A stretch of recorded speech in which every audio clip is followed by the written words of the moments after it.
So guys, naamig diri sa Surgeon Hospital. Jill, na may bisita ako na friend.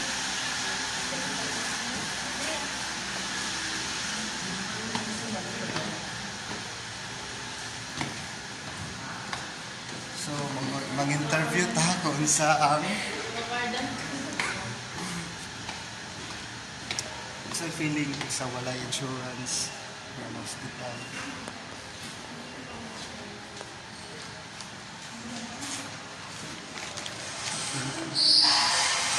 Ay, rin na. One. Sa to, three.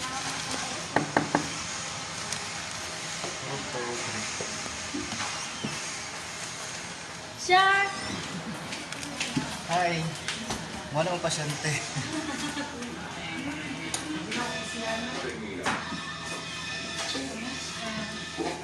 So, isa na oh. Ano ka days dire?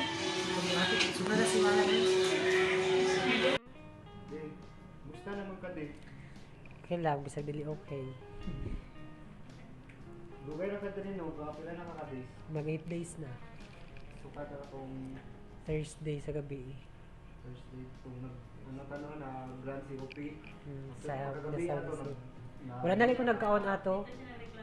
Gani. Wala naman nagkaon. Wala akong reklamo siya, galuya man siya. Tapos pag na pa dyan kayo dito ka tayo, di ba? Gusto din airport. Bisag daw kay tao tugnaw gyapon gyud. So, nakoy panguntahan, gusto yung bills.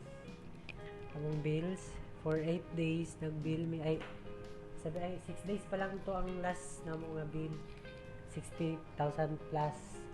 Then nabawasan siya sa PhilHealth og 11,000 so nami excess na 50 plus. So, mo tong 50 plus ang panguntahan mo karon. Kinsa nag-palitag way na para makita ninyo. Akong mama o akong papa lang. Wala man may health insurance, other health insurance. Only PhilHealth lang. So, mo din na siya ang disadvantage na wala tayo wala tayo health insurance, diba? Siyempre, hasta mangita, kung wala tayo health insurance, ang company naman ang bahala sa mangita ang sa tuwa. Mag-provide para sa tuwa. So, sa mga siyempre, kami ni Angel, mga bata pa po ni, parehas sa mga. So, murag learnings po sa mo ang karon pa lang dapat Mag-invest mag-invest na ka, mag-ready. parents sa PhilHealth ug sa company. Kailangan sa mag-invest og health insurance for yourself. Kay siyempre ang mga sad events, wala mo takabalo kung paano sa na mag Anytime ang sad events pwede mag-attack. wala na ginapili Just na like a tao. rain. Wala ginapili na edad. So dapat kita ready pud ka. Na siya i-HMO dati, pero di naman siya employed, so wala na ako. May purpose. 2 months na mag-resign. Actually, ang HMO, depende na po na sa needs ni mo eh. Ang para sa kuha, ang mas dako dyan ang coverage good, ang health insurance good. Kaya ang HMO, kaya usually, ginagamit mo na siya sa pag magpa-check up. Pa-check up, laboratory. Discount ka sa mga specific na mga clinic, mga doktor o sa mga hospital. Kaya ganiban yung mga HMO, wala i-covered. Kumbaga, hindi sila partner sa inganing hospital. Ano lang, limited ilahang mga Limited lang. establishment na mag-partner. So, isa po sa dahilan na dili ka maging insurable good kasi ano naging nagalo na ta, nagkasakit na ta, nanatay 5 days, kumbaga nanatay record sa doktor ba. So, kung mga apply ka insurance next time, may tendency nga dili na tayo insurable kay nanatay record. Diba? Lisod na siya kaayo. Pero sa sitwasyon ni dili pa man siya noon, Di siya bilang sa o di pa siya critical jud na sakit. Kumbaga, Kailangan daw bed rest. makaya lang. Bed rest lang kailangan. Tapos, ang cause po dara sa iyang sakit karon dira mo. Pulaw, Lifestyle, nightlife, lifestyle yan, sa daily balance foods. ba?